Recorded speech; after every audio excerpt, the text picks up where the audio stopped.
Good afternoon and welcome back to the conference. How were your breakout sessions and the President's Track? Good? Everybody had a great beginning? Thank you. I think our day is off to a wonderful start, and I hope you take the opportunity to have lunch with people that you don't know yet. And I'm thrilled to begin the lunchtime session. We have a very special guest, one of our truly generous donors who's also an entrepreneur who's really changing the world through intellectual property. So I am so excited to have the opportunity to have a chat with somebody who is really a luminary in this field and who's going to share a lot of his experience. So I'm going to sit down and I'm going to have a chat with Dr. Gary Michelson, and I'm just thrilled to have you here, Dr. Michelson. You are surrounded here by people virtually from 41 states, hundreds of people all over the country that are just as excited as I am to have this conversation. So I'm going to sit down, and our guests here are eating, but they're tuned in. So let's begin our chat today. And how are you doing today, Dr. Michelson? Great, but the first 100 of those hundreds of people are just family members, so don't count those. Family counts, right? At NACCE, we are family, but I want to start with you because you have quite a success story. I read your book a couple of years ago, and it really changed the way that I thought about adversity and opportunity. And so you, as we mentioned a minute ago, are a successful surgeon, a successful entrepreneur, and a successful inventor. So let's start there and share with us a bit about your story. Okay. Yeah, so you do have an iconic success story, and so going from sort of the early stages to the invention entrepreneur, tell us about that. Well, I guess it would start with what differentiates an inventor from other people. Yes. George Bernard Shaw quipped that inventors were a disgruntled lot. That whereas others could accept things just the way they were, inventors, on the other hand, wanted to change the world to suit themselves. Edward Land took a photo of his 3-year-old daughter, and she said, "Oh, Daddy, why can't I see it right now?" Now, Land was familiar with the darkroom process by which film was developed, and he appreciated the film box of a camera as by necessity a very dark space. He then proceeded to move the film development process directly into the camera, inventing instant photography. When he was asked what was the most difficult part about inventing, he answered, just coming up with the right problem. So while from time to time there are inventions, such as Velcro, that find themselves in search of an application, generally it is the opposite. It is where someone is struggling for a better way to do something, looks around and sees that no one else has the answer, and then decides to fix it. That's fantastic. So you mentioned inspiration, and we're talking about problems. Where do you get the inspiration to solve problems? Well, you look around and you see what you're struggling with, and you look around and say, well, does somebody else have a better way of doing it? If they don't, that's the inspiration. It's what Lance said. It's looking for the problem that needs solving. That's where the process begins.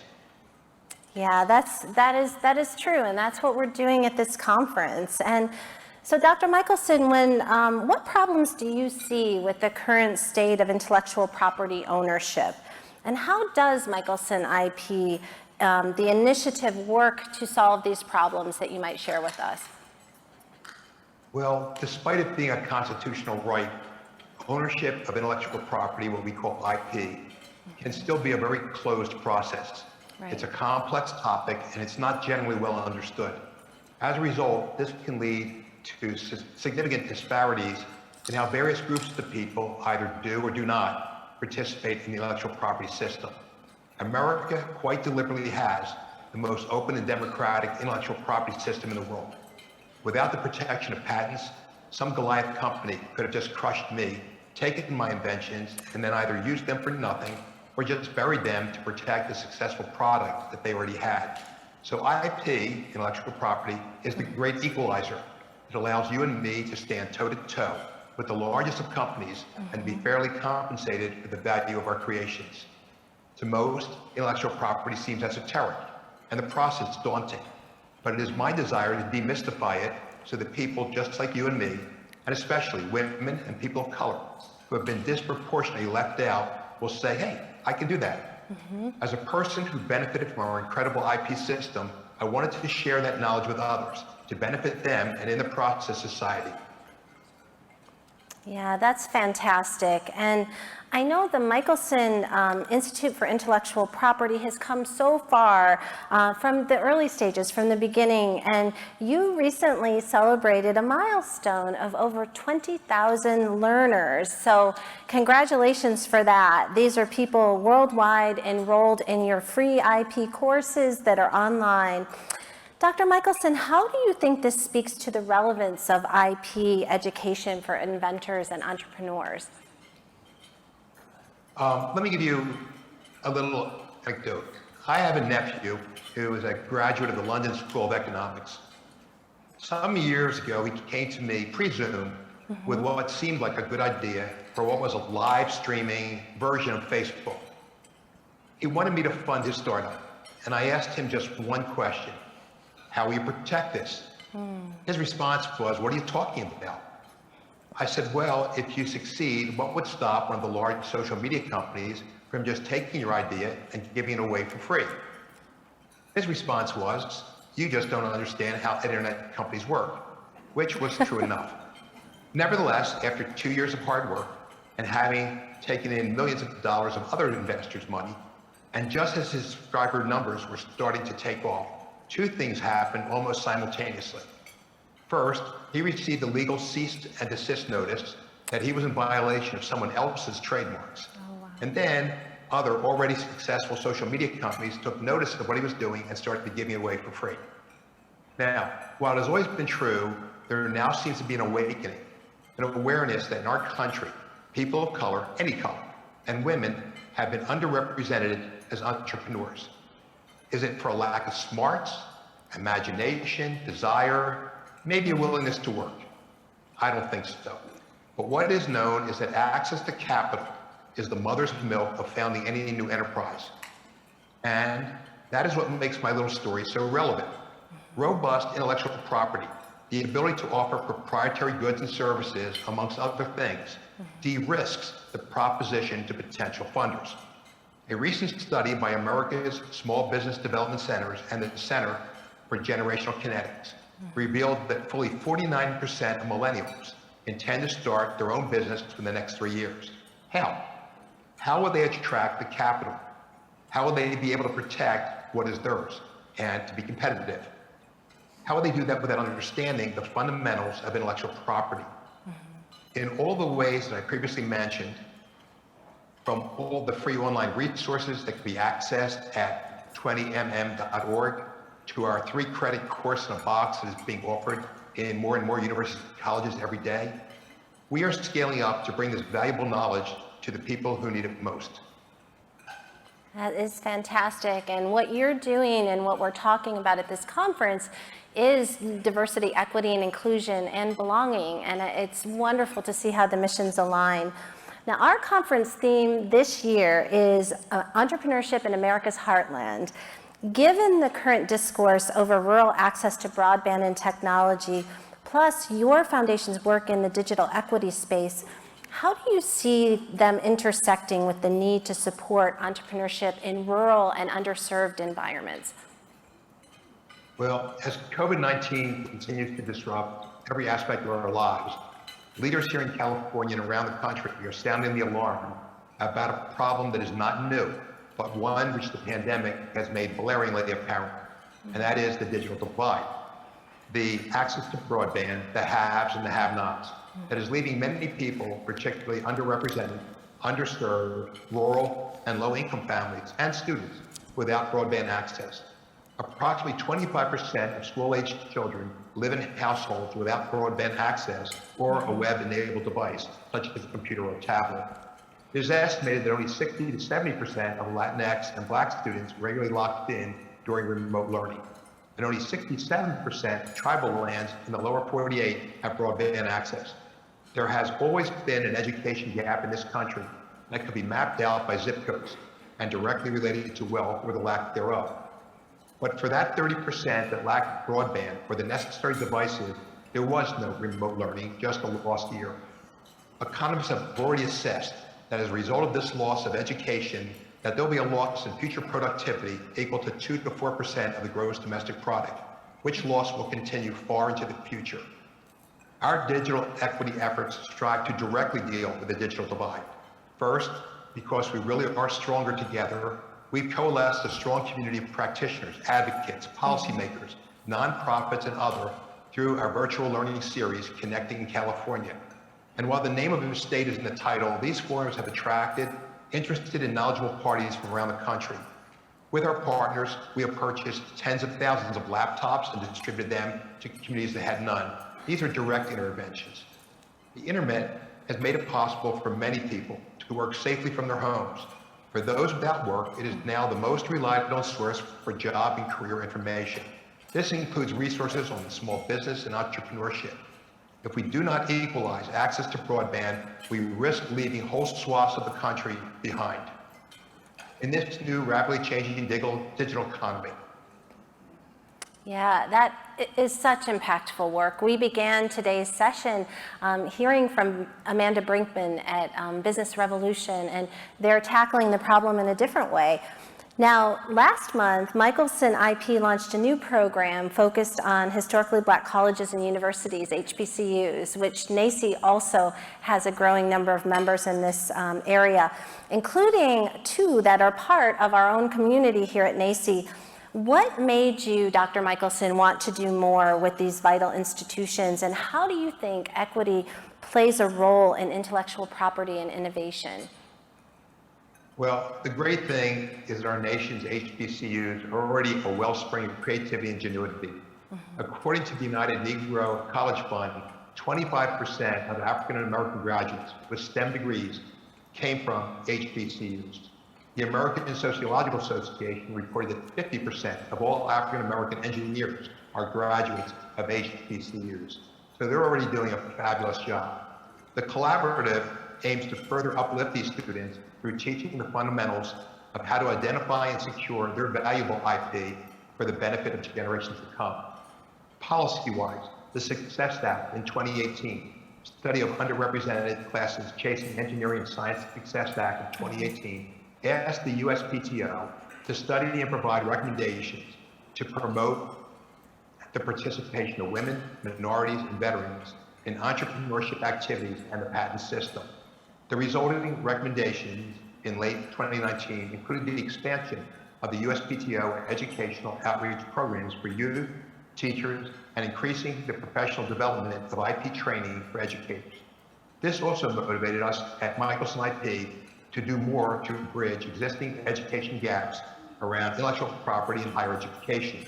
And we're honored to now have the opportunity to support these 8 phenomenal HBCUs in this work.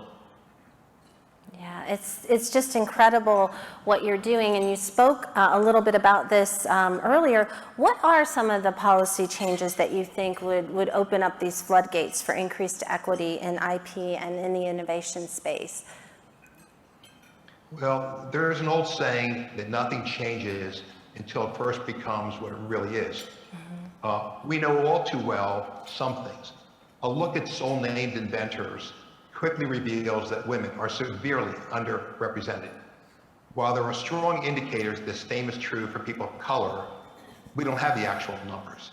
The IDEA Act, the Bipartisan Inventor Diversity for Economic Advantage Act, which has now come on the heels of the Success Act, is a great start. It passed through the Senate, but unfortunately it recently did not pass the House Judiciary Committee. And now other avenues to move it forward are being explored. This piece of legislation would make patent holder data available to the public, with the ultimate goal of offering insights into the various patent opportunity gaps throughout the system and to promote broader participation in inventing and patenting. We do know that Black and Hispanic college graduates apply for and obtain patents at half of the rate of white counterparts. We also know that Americans born into the top 1% of family income, this is hard to believe, but are 10 times more likely to patent as adults than those born into families in the bottom half of the income. So we do already understand many of the gaps, but do not have a complete picture of underrepresentation in innovation because the USPTO does not collect or maintain demographic data on inventors. Wow, I mean, those are some startling facts, and we can really see how that does start to bridge the gap for equity. Now, we have a lot of faculty who are here with us at the conference and who are also watching and listening via the virtual conference and still dealing with the uncertainties that the global pandemic has brought to all sectors of higher education. Dr. Michelson, what kind of future do you see for educators, especially those in community colleges and HBCUs trying to prepare innovative students for the new world beyond COVID-19? Well, I think I'd like to answer that question by focusing on their role vis-a-vis the students. I have to imagine that educators, especially at the community colleges, are seeing the effects of economic insecurity that this global crisis has brought onto their students. Here in California, the pandemic has devastated the incomes of college students, leading 7 in 10 to lose some or all of their wages, while nearly half have had their living arrangements upset. How is anyone expected to succeed in community college if they're homeless or they're hungry? The numbers are appalling. Nearly half of all community college students report having experienced either food or housing insecurity.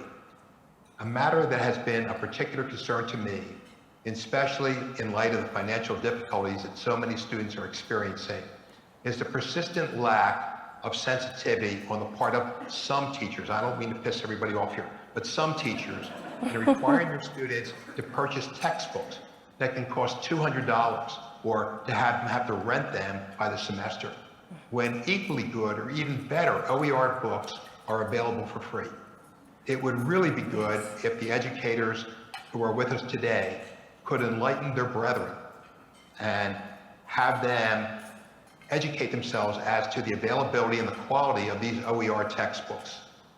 The publishing cartel, to me, is like a cancer preying on our children, and we need to adopt the use of OER textbooks.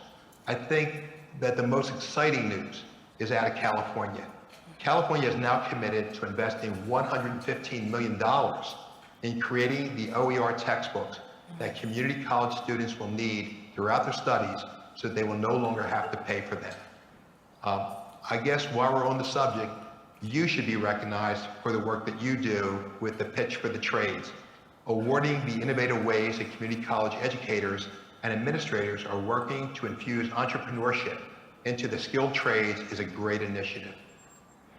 Thank you for saying that, Dr. Michelson. Carleen Cassidy, CEO of the Radcliffe Foundation, is with us today and is always with us, connected through social media. So thank you so much for that. And it really ties into a theme that we've been talking about throughout the conference is turning adversity into opportunity. So what can you tell us about how you turn adversity into opportunities?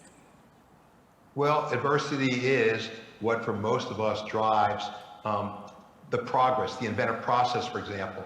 If all was well, there would be no need for something better. I guess actually it's even better or possible to benefit from even somebody else's adversity. Let me tell you a little story. So my grandmother had a very rare spinal disease that left her back in constant pain, but it caused insensitivity to pain and temperature in her extremities. She couldn't feel it one day when she had her hand resting on the stove and her fingers were on fire. But for a little boy, it was a terrifying thing to see. Something that she said in that moment actually shaped my entire life path. She said, you know, one day you'll become a doctor and you will fix me. And here I am, a spine surgeon. That said, perseverance is simply the single most important word in life and in inventing. If one attempts a thing and does not initially succeed, it is only a failure if they give up and stop there. Each next try, each next iteration becomes the teacher, and with that, eventual success. Gosh, love that, and what a compelling story. We've also been talking about stories and how to convey action and information, so thank you so much for sharing that.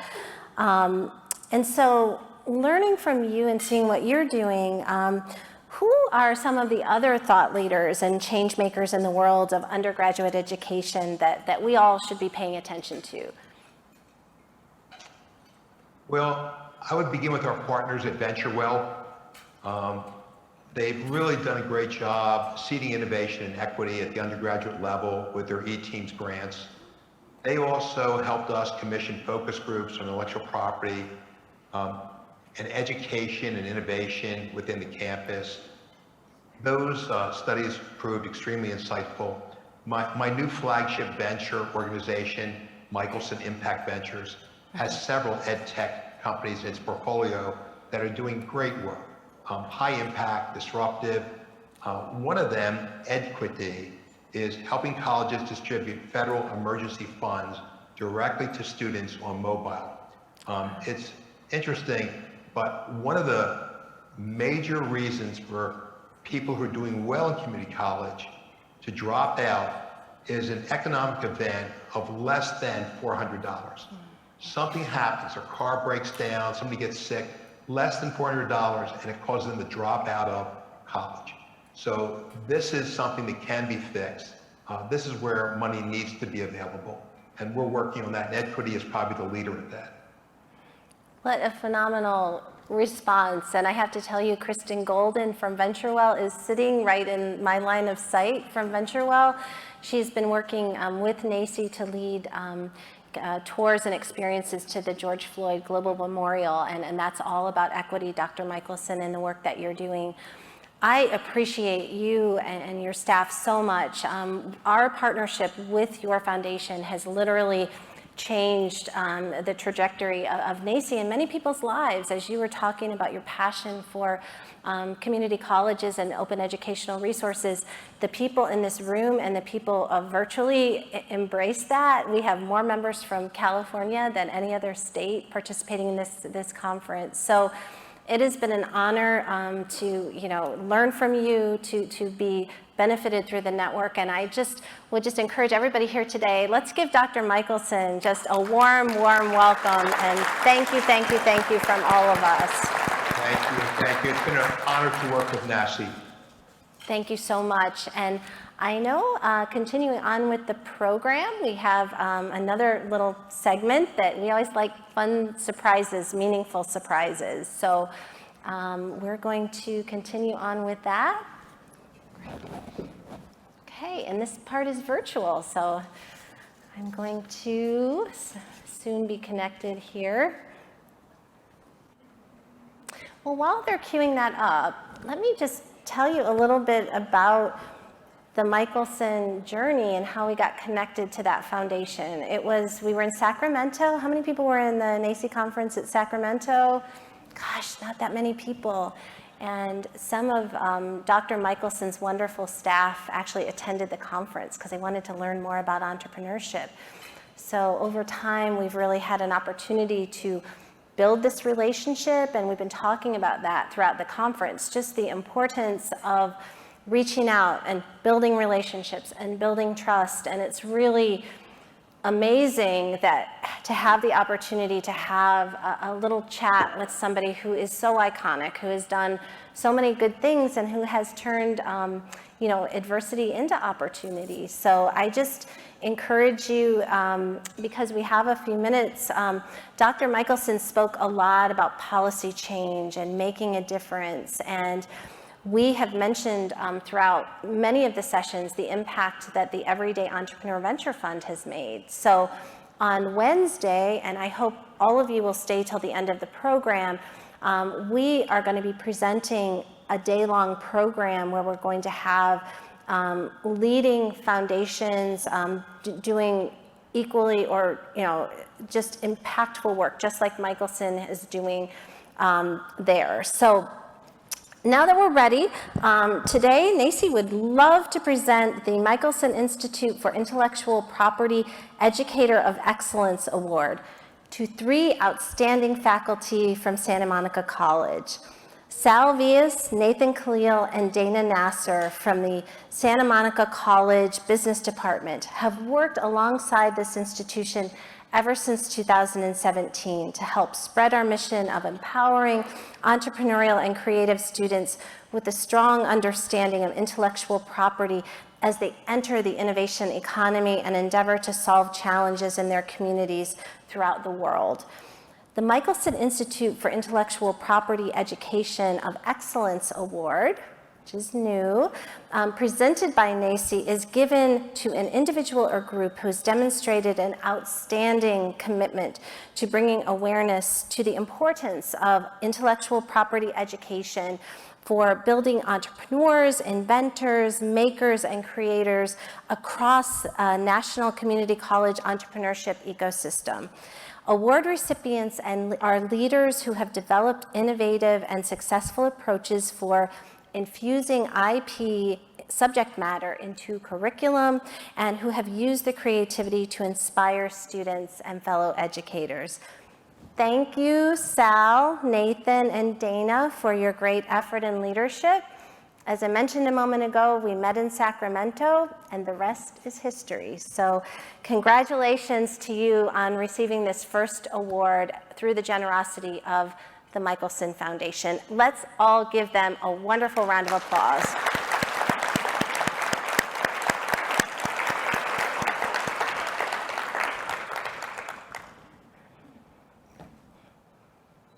Okay. So would we like them to say something? Okay, we do. Let me just start. Can you hear me? Yes. Yes, okay. Rebecca, thank you so much. My NACCE journey started in 2015 in Houston, which coincidentally was your first conference as CEO president. I remember you introducing yourself in that way. And of course, we had Johnny Cupcakes that day. And between both of you, you inspired me to be a better faculty leader. And I've told you that over the years. You said, you are entrepreneurs, all of you people in the audience. That NACCE ecosystem has impacted our department in more ways than you know. And you know, Tom Pacioretty presented earlier today, longtime faculty, is a faculty member in our department. But you're right, 2016, a year later in Sacramento, I had the pleasure of meeting Phil Kim and Myra Lombera talking about this IP project. And I said, well, at the end of the session, I said, coincidentally, I have two attorneys in my full-time faculty, one who happens to be a patent attorney, and we are the college for you. So they're going to speak in a moment, but I can't, and this, I think everybody in the audience can relate to this. We can't do what we do without the support of our own college. Dr. Patricia Ramos, who you worked with, Rebecca, the Dean of our Workforce and Economic Development, our Chief Academic Officer, Dr. Bradley Lane, who's new to our college, but that office lifted us up. And then finally, our own president, Dr. Catherine Jeffrey, who really has inspired all faculty at SMC. And I know this is typical of NACCE colleges to have and that's why you have a president's track, a president that inspires us and gives us the flexibility to pursue these initiatives. I'm going to pass it on to Dana Nasser. Thank you. Hi, I'm here. I don't see if hopefully I'm on the screen. We can hear you and see you. Thank you. You can hear me and see you. Thank you so much. Well, I am truly, truly honored. It's just amazing, and to be part of this SMC team, to receive this special recognition. I've enjoyed the journey so much, to have these high quality resources to give to our students, and also to help other participating faculty to incorporate these high quality instructional resources for our IP into different courses, including introduction to business, marketing, fashion, photography. I mean, it's just been such a rewarding experience, and so grateful to be a part of this. Again, I would like to thank you, Dr. Corbin. I'd like to thank Dr. Ramos, Dr. Jeffrey. I would like to thank NACCE and Dr. Michelson, the Michelson 20MM Foundation and team for letting me be a part of this journey. In fact, having these Resources has led to the development of a standalone IP course, and my colleague Nathan Khalil, as a former practicing IP patent attorney, is going to say a few words about his experience. Again, I'm humbled and I'm truly honored. Thank you for helping me to be part of the movement to close the gap on IP education. Thank you. Thank you, Dana. Thank you, Dr. Corbin and NACCE. Thank you, Dr. Michelson and team. It has been a pleasure collaborating with you all, and a privilege for we faculty at Santa Monica College and a bunch of other colleges to get to use your outstanding materials in our classrooms.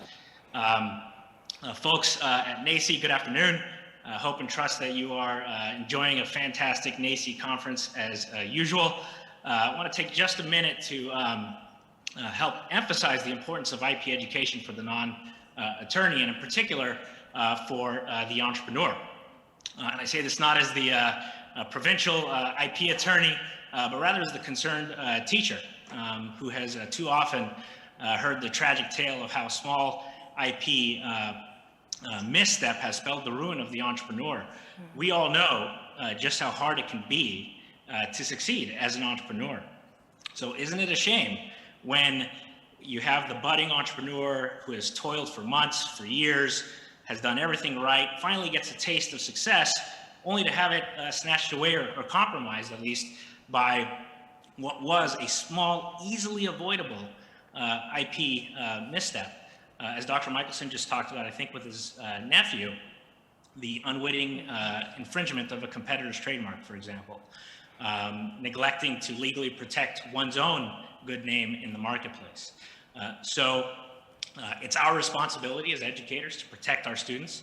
And in this instance, one way to do that is to generate IP awareness. Fortunately, we're all very lucky that that's very easy to do, and you don't even have to be a lawyer.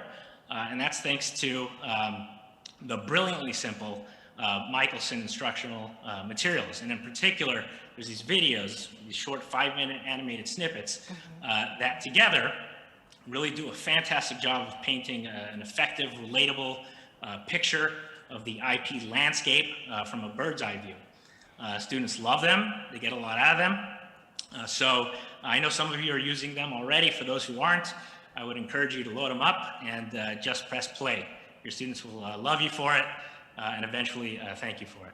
So that, thank you again, NACCE. Thank you, Team Michelson. Always a pleasure. Oh my goodness, it's so good. Let's give them all a round of applause. Thank you so much. It has been an honor to know the three of you and to watch you come together as a team and co-create something new. So more on that to come. A lot of people may be new to Michelson, so please feel free to reach out to us and access those materials. So what a wonderful beginning to our luncheon session. It is now my pleasure to introduce another NACCE champion who has made such a difference in the lives of everyone in California and around the country. Sheni Weber is Vice Chancellor for Workforce and Economic Development of the entire system. She's a former community college leader at Long Beach and an entrepreneur and a number of other things. So she is going to share with us today some remarks. Sheni, thank you so much for joining us. Thank you, Becky. Good afternoon, everyone. Thank you so much, Becky, for this opportunity to be at NACCE and join you at NACCE today. I'm Sheni Weber, Vice Chancellor for Workforce and Economic Development at the California Community College's Chancellor's Office, and I want to congratulate Santa Monica College and the business faculty for this honor that you're receiving today. So glad to see California colleges taking advantage of NACCE resources. So I'm here to talk to you about invention education, but first I thought I would set a little bit of context and share with you what is sort of behind the larger picture of what we're doing at the Chancellor's Office in terms of workforce and economic development, and then sort of talk about the invention education program and share that with you today. Next slide, please. So I think many of you will agree that all education is career education, because our students don't come to our colleges because, for fun, right? Because they are there to secure a good job and advance into a better one that they have today. And our job really is to connect students to jobs. And that means whether it's taking a job, becoming an employee, or making a job, becoming an entrepreneur themselves and creating a job for themselves. And so for the past 5 years at the California Community Colleges, we have taken a very student-centered approach with equity at the core, guided by our vision for success, which is a set of very specific goals, commitments, and metrics as targets. And our system is also unapologetically committed to diversity, equity, and inclusion. And many of you know we've been having those difficult conversations about systemic racism within our structures and designing with the students' experience in mind. And then, like many of you, many of the community colleges who are here today at NACCE conference, a good portion of our students are students of color, they are low income, many of them are first generation college students, immigrants, as well as returning adults. And then we all know that community colleges are also a place for second chance for many people, including the formerly incarcerated. So we provide a lot of second chances and access to those seeking higher education, seeking economic mobility. And one thing we do know is that people shouldn't have to choose between education and putting food on the table and taking care of their family, which is why a lot of our colleges are structured to really support students comprehensively to, for success and completion. Next slide, please.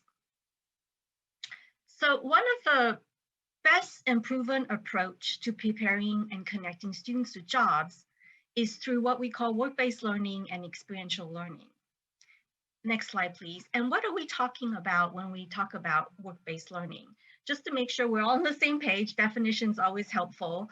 We all know work-based learning is really students participating in performing jobs, tasks in a workplace that really helps them be a lot more ready for work, help them sort of enter and advance in a particular field of study.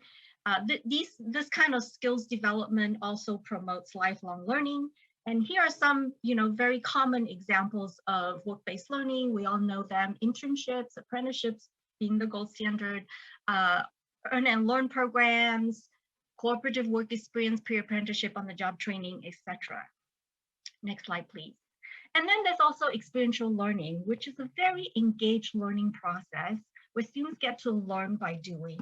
But there's also a very important component of this, which is reflecting on the experience, which is part of the process of learning. And this process of learning really helps students understand themselves as a learner and empowers our students to take charge of their own learning development. So these kinds of programs stimulate academic inquiry and they promote interdisciplinary learning and many other kinds of learning and activities, helps with career development, cultural awareness, leadership, and many other kinds of professional and intellectual skills attainment. Next slide, please. And so to help students better able to connect theories and knowledge learned in the classroom to real-world situation, we look at experiential learning containing these elements that are really important for the process of learning. So the reflection that goes into the learning, the critical analysis and synthesis, having the opportunity for students to really take the initiative to make decisions and be accountable for their own learning and results, for them to engage intellectually, creatively, emotionally, socially, and physically, and really designing an experience that includes the learning from what is happening naturally, making mistakes, learning from those mistakes, celebrating the success. Because ultimately, if you think about it, the way we learn is the way we approach life in general. I don't know if you've kind of thought about that. It's also the way we solve problems, the way we make decisions, and as things come at us in life and meeting those life challenges, and these kinds of learning sort of builds the foundation in setting that continuous lifelong learning process and helping us sort of develop both intellectually, professionally, and academically. So given that context and background and what we know about the power of experiential learning for students, next slide please, it's why we started down this road of bringing invention education to California community colleges through the Invention and Inclusive Innovation Initiative.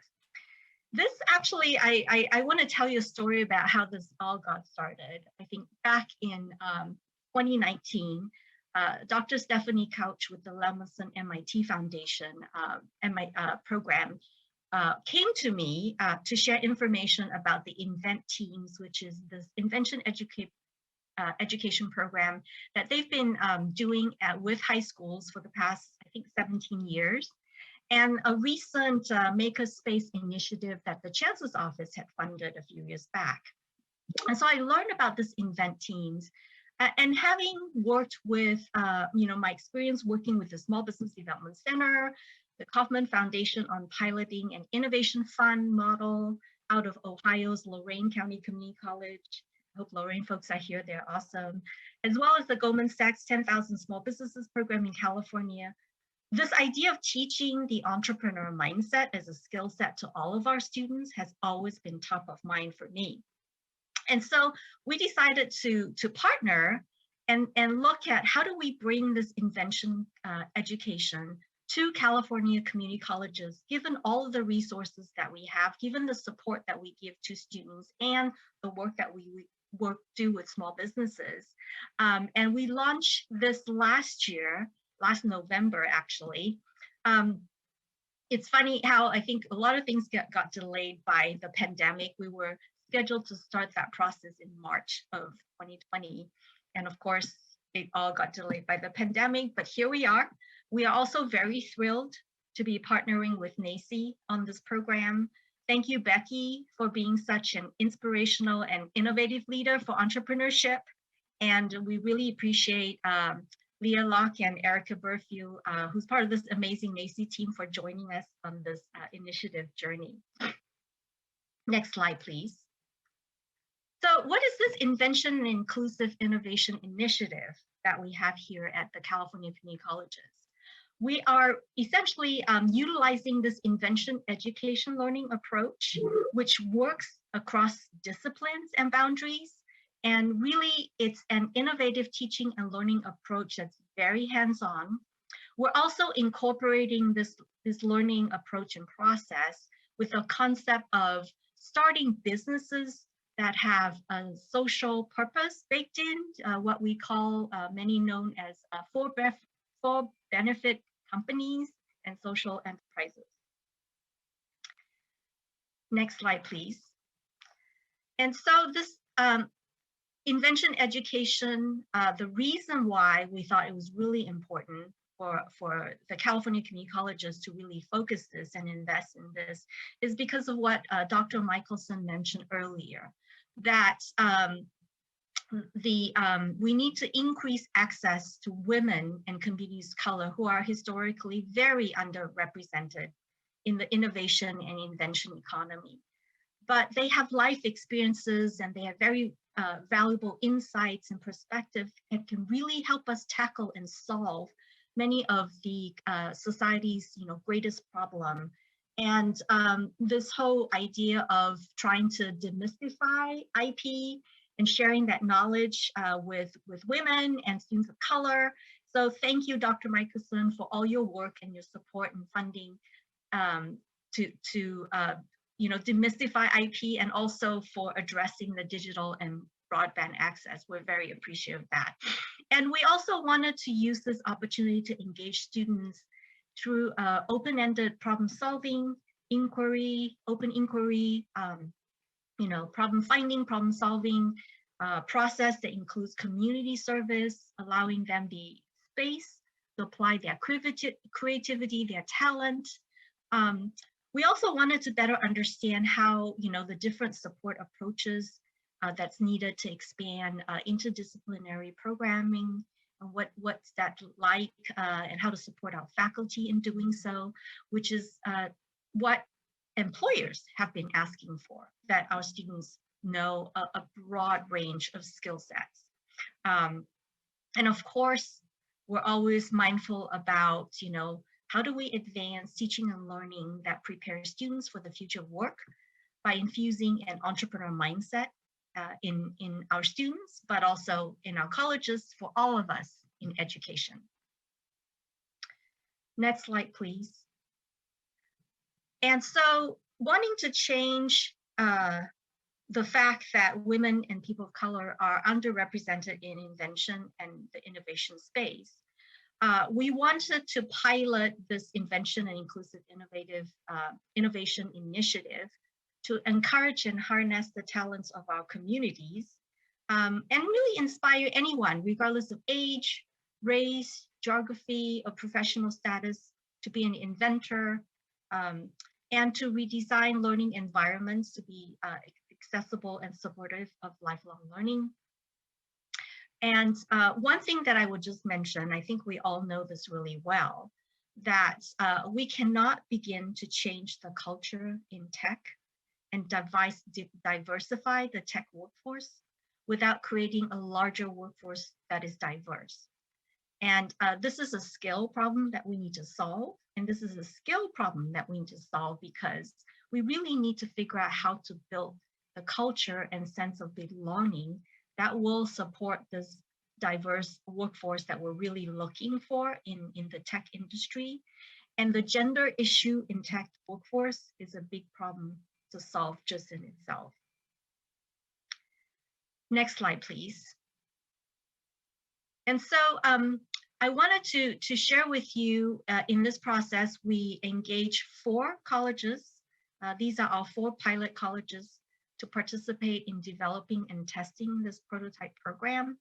And I really would like to thank the vice presidents of instruction at each of these colleges for their support, and the CEOs for their support as well. At Chaffey College, College of the Desert, Modesto Junior College, and Sierra College for going on this journey with us, learning with us. I also want to call out special thanks to CTE Dean Amy Schultz, who was formerly part of our NACCE colleagues, and who have provided incredible support to faculty and insights into this program. I know that you're probably wondering, what is this program? What we thought we would do is essentially share with you some sort of a compilation of student feedback about this program. The 3 of the colleges and 1 of the colleges currently are piloting the workshop. 3 finished it in the summer.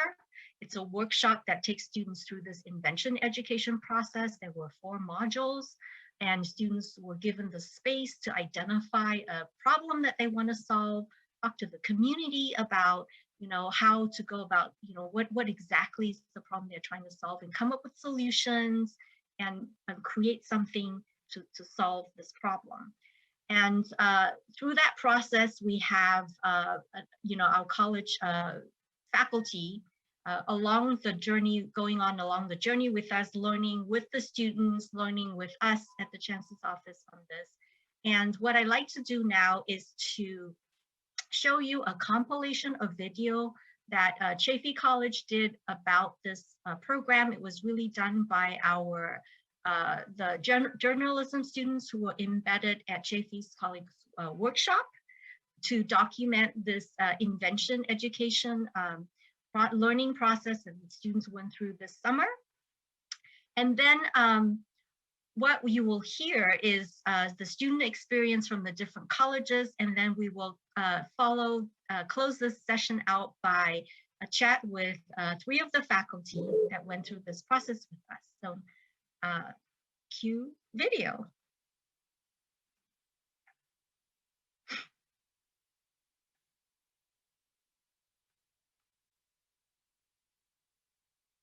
I don't think we.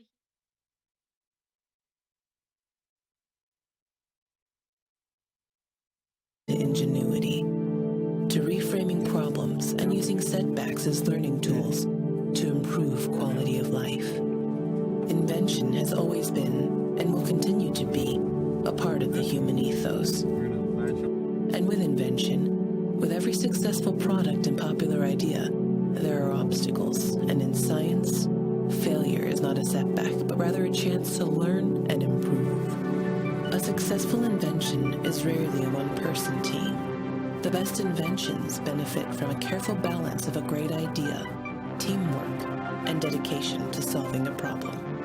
Today, we will explore how the teams in Chaffey College's I3 Inventions and Inclusive Innovation program face successes and challenges that ultimately brought everyone to a win, learning the spirit of invention.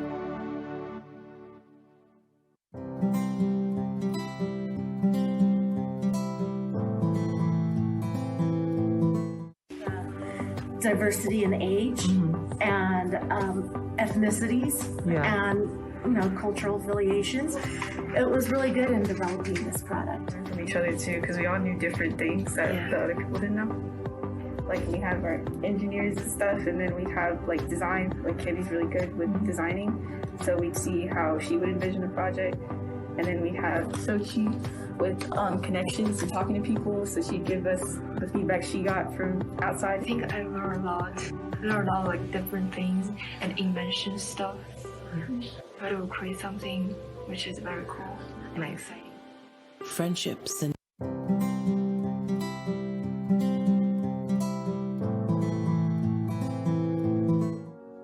My name is Amanda Barnes.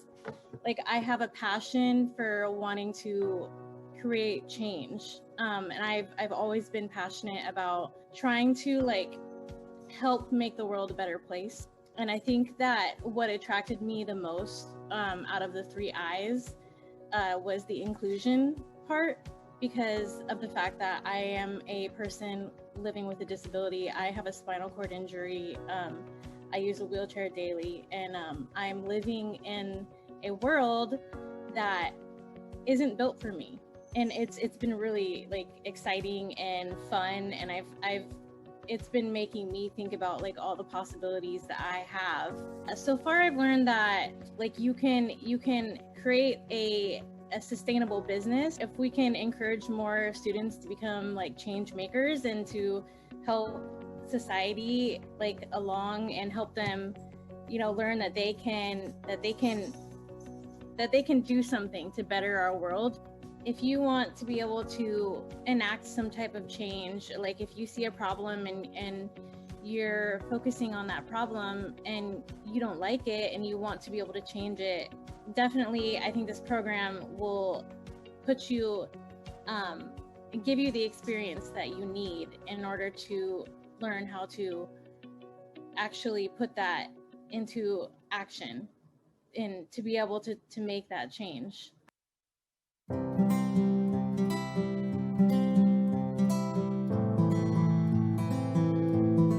Hi, my name is Helen, and I'm currently a student at Modesto Junior College.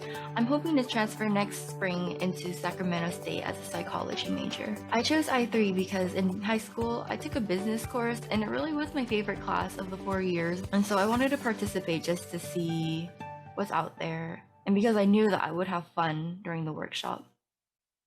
Teamwork and building, and then like business and science, stuff like that, will take with me into college and whatever I choose to do.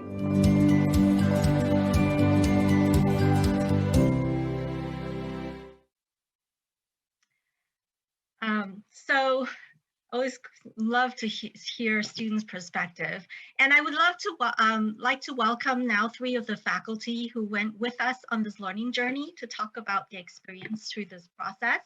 And welcome, professors. It's so wonderful to have you here with us today in this NACCE session.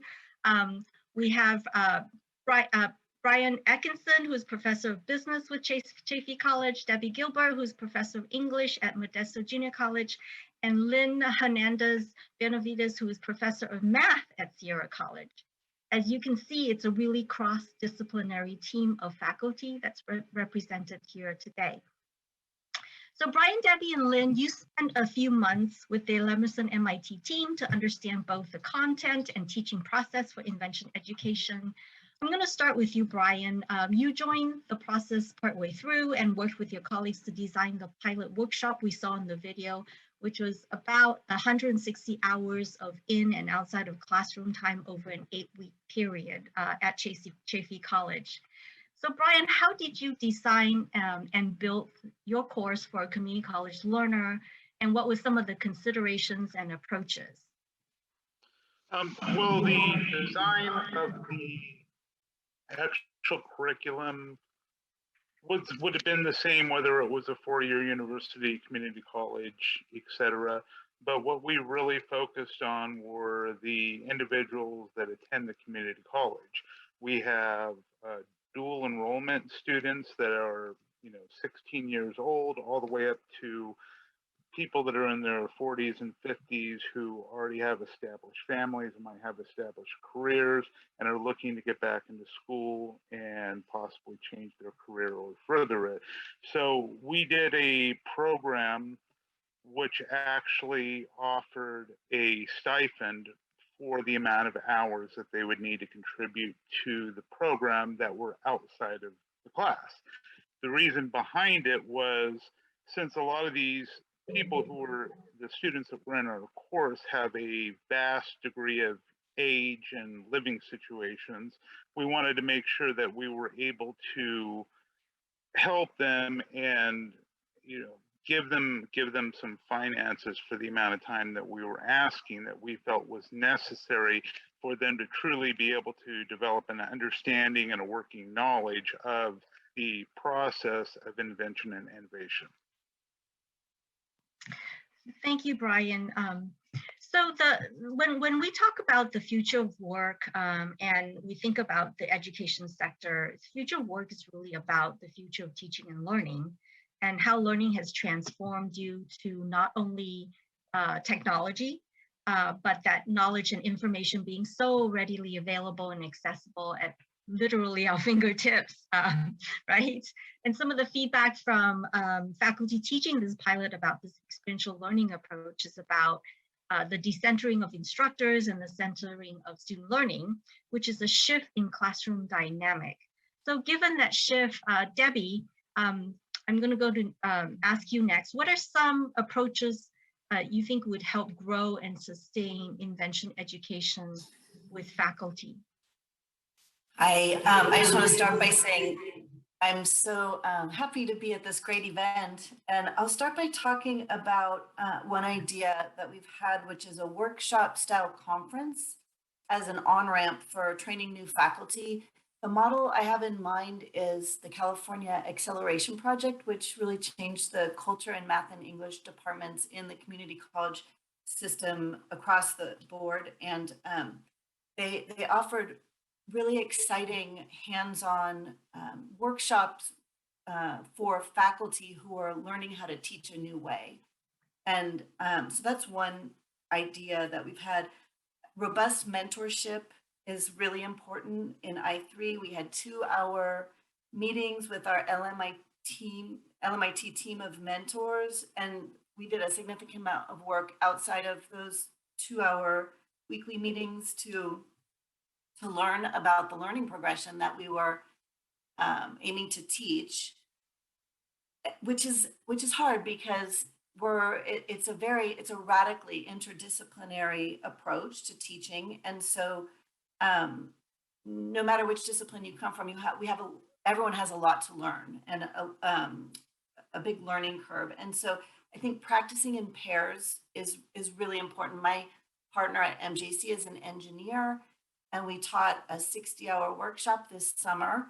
And I feel like I need to teach it about 3 more times before I feel really solid in this approach, because it is There's a lot that I do in my English classes that we did, a lot of reading and writing and research and critical thinking, but there's a lot that I was new to me. So I think practicing in pairs is really important.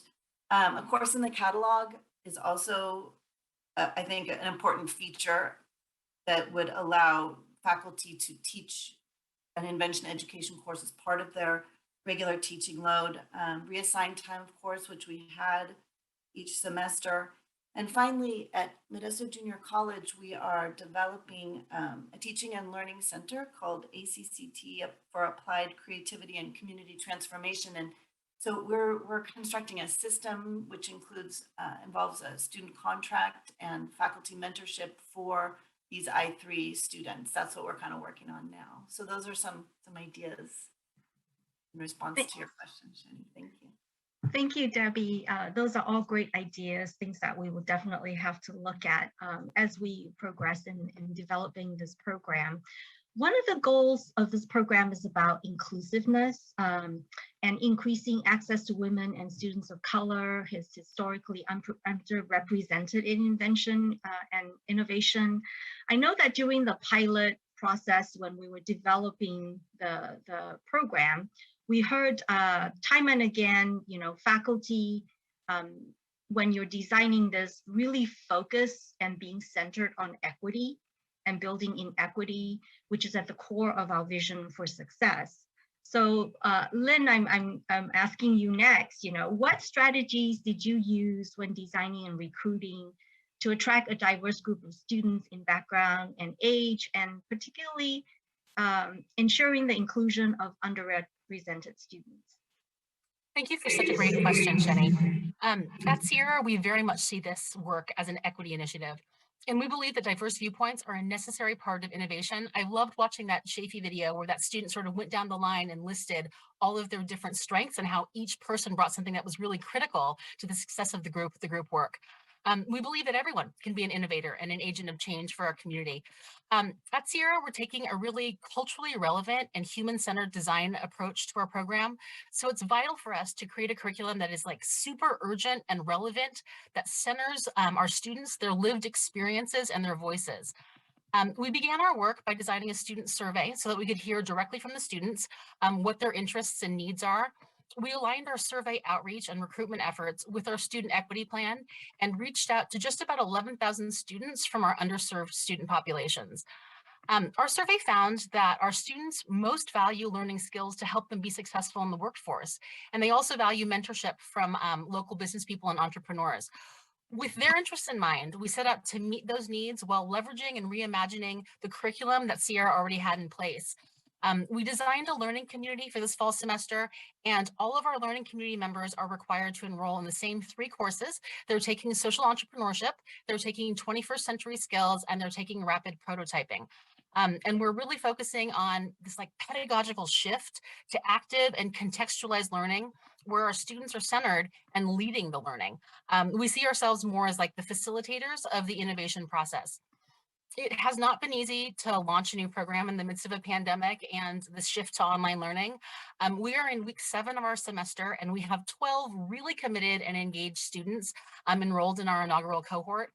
The role of counselors and faculty has been a key component in reaching out to our students. Our special population counselors have been fantastic. They've been making calls and hosting Zooms. And we've also really had great success from individual faculty members from across campus who have referred us students and referred students to the program. Additionally, we have partnered with MERISTEM, which is a transitional program and school for young adults ages 18 to 28 on the autism spectrum here in Sacramento. And we are thrilled to have 2 MERISTEM students as a part of our inaugural cohort as well. As we're looking ahead to next semester, we are working really hard to build our ecosystem of allies and experts, both on campus and off. We believe that representation matters, and we're looking to cultivate positive racial and gender identities through the representation of our faculty, our guest speakers, and our community and industry partners. Our goal is to develop meaningful relationships and mentorship that will guide and support our students beyond just their I3 experience with us this semester.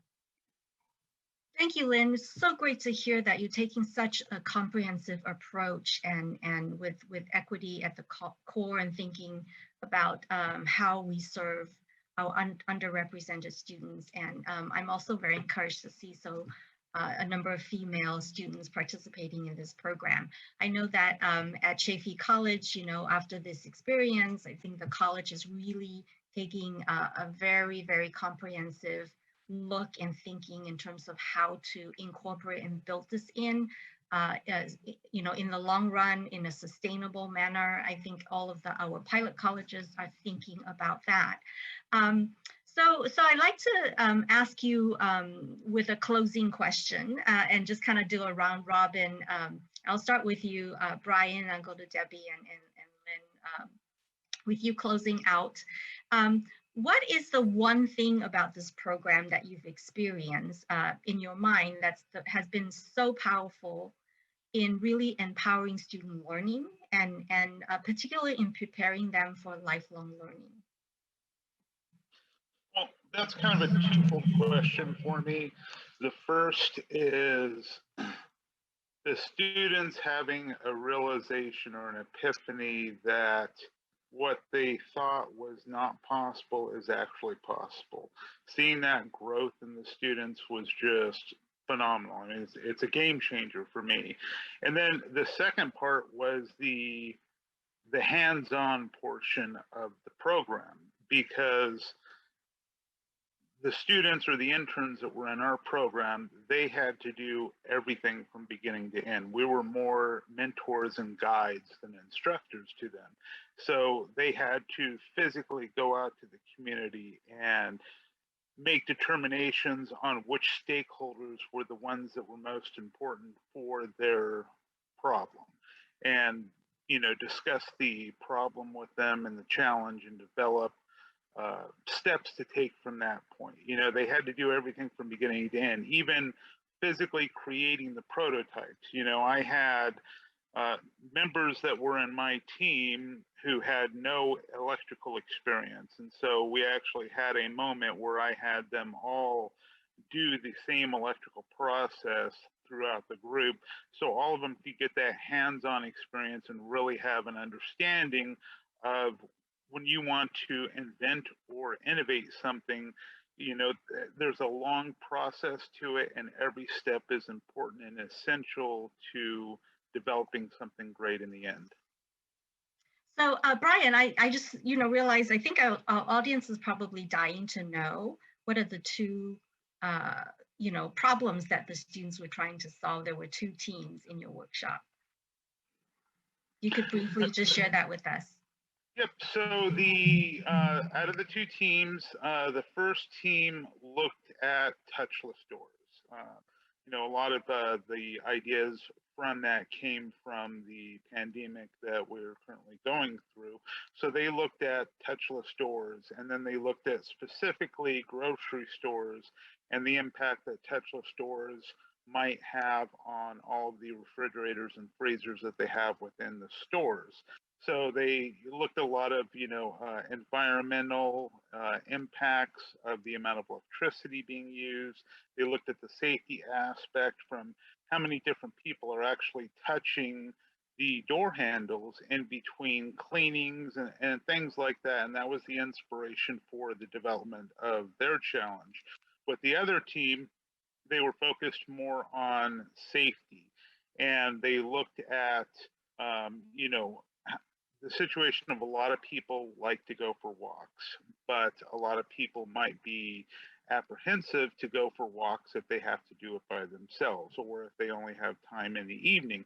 So they ended up developing a safety device that was a proximity sensor that would go on the back of somebody walking and give them a vibration to alert them that somebody was within X amount of feet behind them, to give them the security that they could go out and go for walks by themselves. And then as a side note with that particular project, through conversations with some of the stakeholders, we realized that that type of a device is actually very good for individuals that have PTSD, because a lot of people that have PTSD from war conflict or maybe being a peace officer, they have situations where they really don't feel comfortable having open space behind them. And so they'll wind up standing up against walls whenever they're in a building or talking to somebody. So a device like this, giving those people the comfort to know that when somebody is in their proximity, they'll be notified so they can say, okay, great, somebody is there, and turn around and acknowledge them, gives them a huge peace of mind. Thank you. Thank you for sharing that. Debbie, let's hear from you in terms of what's been most powerful in your mind for student learning. Well, our workshop this summer was set up like this. We had 4 tables, 4 kind of really big tables so people could social distance, but each table had a group at it, a group of, I think we ended up with 14 students, so divided by 4. And those groups worked together intensely for 60 hours. You know, the way the learning progression works is we set up we give mini lectures to set up the next sort of step in the process of innovation and then let them work and facilitate it. And so I think for me, it was seeing how, you know, how you always have those students who sit in the front of the classroom, and we have those students who we could tell were kind of the natural leaders at the beginning. But by the end, everyone was participating, everyone was speaking, everyone was adding value to the team. And so I think for me, it would be that inclusion that happens naturally in that intense collaboration as a team. That's so awesome to hear, Debbie. Thank you for sharing that. And Lynn, finally, please close us out with your experience on what you think has been most powerful in empowering student learning. Brian and Debbie had such great things to share. I'm gonna try to live up to the high standard that they set. I think for me, the true transdisciplinary approach that we're taking with this invention and innovation education has been amazing to watch happen in real time with the students. I see them grabbing things that they've learned in science, grabbing things that they've learned in sociology, things from their business class, and they're taking their education and they're piecing it together and they're putting it into action. And what's happening is I think that they're feeling like their learning is shifting from learning skills into like a pursuit of knowledge that is motivated by something that matters to them. And I think that's giving them tremendous agency, tremendous empowerment, and a sense of like self-efficacy, which is to me what education is truly about. And so it's been amazing to watch them work. And again, we're only in week 7. And so I hope that by the end of our semester, I have amazing stories like Brian and Debbie to hear, you know, sort of the journey that our students traveled on. Thank you, Lynn. Well, thank you so much, Brian, Debbie, and Lynn. I appreciate you being here to share your experience with us. So what comes next? I think in terms of... You're going to turn it back over to me. So thank you so much, Sheni, Debbie, Lynn, and everybody for joining us for that panel.